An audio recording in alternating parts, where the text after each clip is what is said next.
Welcome back to Tell Me More Stories Told Us podcast.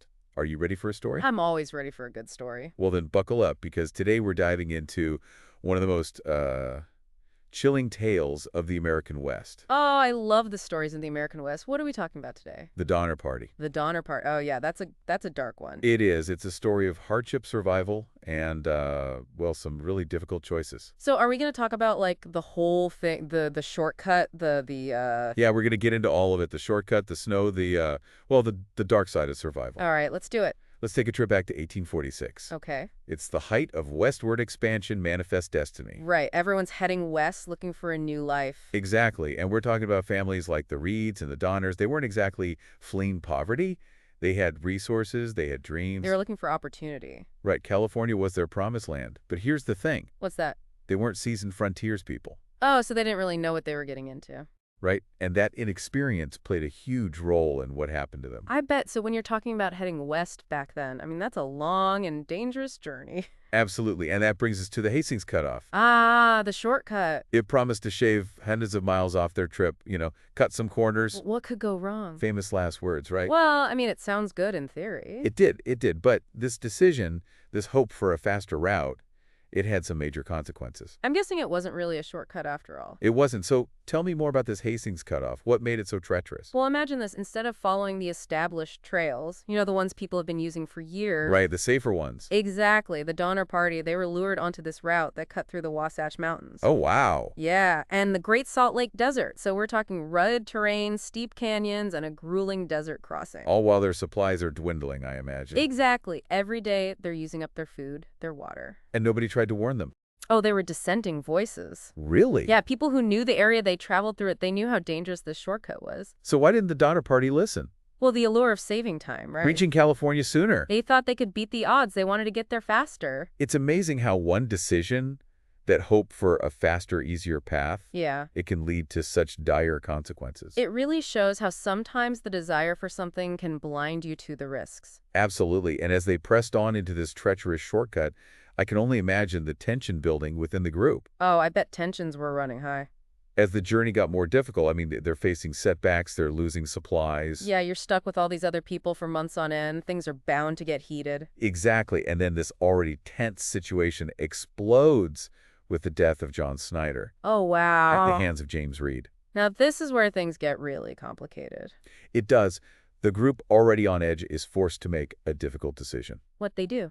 They banished Reed, The man who killed Snyder. the very same they left his wife and children behind with the rest of the party. Wow. Talk about a division in the ranks that must have sent shockwaves through the entire group. It did. It created a deep rift. And they're still trying to reach California. Right. They still have this goal in mind, but now they're deeply divided. I bet that played a role in what happened next. It did, because just ahead loomed their biggest challenge yet. The Sierra Nevada. The mountains that would change their journey forever. So they reached the Sierra Nevada, and it's late October already, Not a good time to be crossing those mountains. Not at all. They're already behind schedule thanks to that shortcut. The Hastings Cutoff coming back to bite them. Exactly. And then as if things couldn't get worse. What happened? A massive snowstorm hits. Oh, no. Yeah, an early and heavy snowfall traps them near Tricky Lake. High up in the Sierra Nevada. I mean, picture this. You're stuck in a remote mountain pass, snow piling up around you, temperatures plummeting, and you realize You're not going anywhere. you're going to be spending the winter there. And they weren't prepared for that, were they? Not at all. Their supplies were already low. They were running out of food. This is where the true fight for survival begins. Absolutely. Their dream of California, it's a distant memory now. Now it's all about staying alive. They're facing the harsh reality of a Sierra Nevada winter. So what do? Did they try to send for help? They did. A small group set out to try and cross the mountains on foot. On foot. Yeah, they were known as the Forlorn Hope. 17 people venturing out into the snow, Driven by this tiny sliver of hope. hoping to find help. It's incredible, really, that determination to survive. But the Sierra Nevada in winter, it's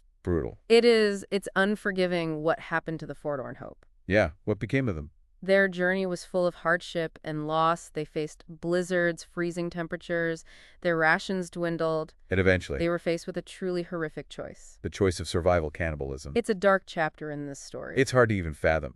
But it's a part of their history. As their situation became desperate, they resorted to consuming the bodies of those who had died. It's hard to judge them, isn't it? It is. It raises so many questions about what we would do in those circumstances. How far would we go to survive? Would we cross that line? The Donner Party story forces us to confront those uncomfortable truths about human nature. It's not just a history lesson, it's a reflection of ourselves. But even in the midst of all that darkness, there were also glimmers of hope, stories of resilience and selflessness. Right, like Patrick Breen, he kept a diary throughout the ordeal. Breen's diary, it's a first-hand account of life in those snowbound camps. He documented everything, their struggles, their losses. But also the moments of humanity, the small acts of kindness. Like what?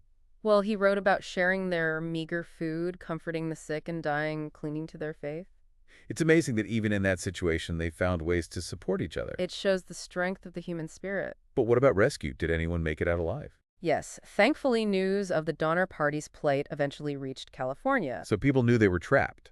And rescue parties were organized, but the journey to reach them was incredibly dangerous. I can imagine trying to get through those mountains in winter. It was a huge risk for the rescuers themselves. They were incredibly brave. Imagine treacherous slopes, freezing temperatures, avalanches. They faced it all while carrying supplies and trying to guide the survivors back to safety. It must have been a nightmare trying to coordinate those rescue efforts. Every day counted lives were at stake. So were they able to save everyone? Sadly, no. Out of the 87 members of the Donner Party, only 48 survived. Less than half.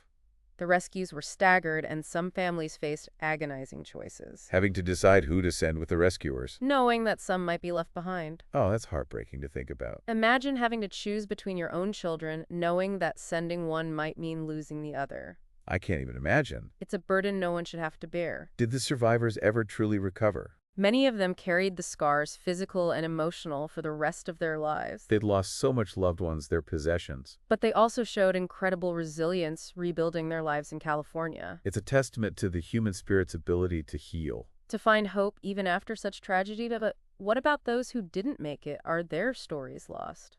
Are they just forgotten? Not entirely. Archaeological excavations at the Donner Party campsites have revealed artifacts and skeletal remains. So there's still evidence of their story. These findings, along with the accounts of survivors, help us piece together a more complete picture of what happened. So we're learning more about the Donner Party even today. That's incredible. It is. It's like their story keeps unfolding. It really speaks to the power of their story, doesn't it? Absolutely. It's a story that transcends time. It reminds us of how fragile life is. And the consequences of our choices. Exactly, but it also highlights the strength of the human spirit. The good and the bad. The capacity for both great compassion and unimaginable cruelty when pushed to the limit. It's that mix of darkness and light that makes this story so fascinating. So powerful. But let's step back for a minute and look at the bigger picture. Okay. The historical context, the Donner Party's journey. It wasn't just some random event, was it? No, not at all. They were part of this massive westward expansion. Manifest destiny. Right, the belief that it was America's destiny to expand across the continent. So the Donner Party, they were driven by this sense of purpose, this belief that they were part of something bigger. They thought they were making history.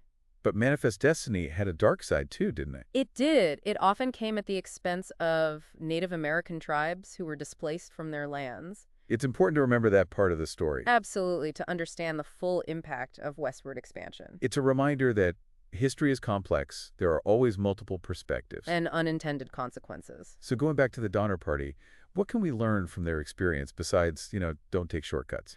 Well, their story is a cautionary tale about preparedness. Being ready for anything. Exactly.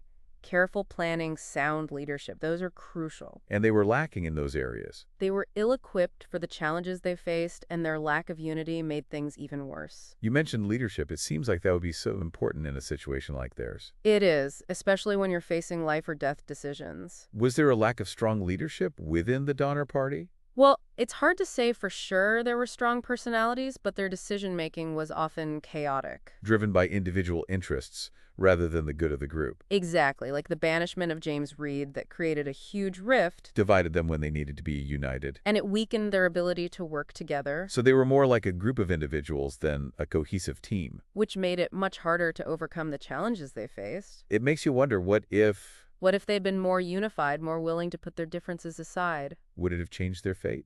It's impossible to know, but it's a question worth asking. It's amazing how a story from the 1840s can still teach us about leadership and teamwork. Those are timeless lessons. So before we go, I want to touch on those archaeological excavations one last time. The ones at the Donner Party campsites. What have they revealed about those final days? Those excavations have given us so much information, More details about their struggle. We've found personal items, tools, skeletal remains. They paint a picture of their daily lives. It's both fascinating and heartbreaking. To think that those objects have survived all these years. Silent witnesses to their story. Like the animal bones with cut marks, they show that they ate everything they could before resorting to cannibalism. And the arrangement of some of the skeletal remains? It suggests that even in their darkest moments, they tried to care for each other. To bury their loved ones with dignity. It's a reminder that even amidst unimaginable suffering, there was still humanity. Compassion and care. It adds another layer to this already complex story. So as we wrap up this deep dive into the Donner Party saga, I'm struck by their resilience.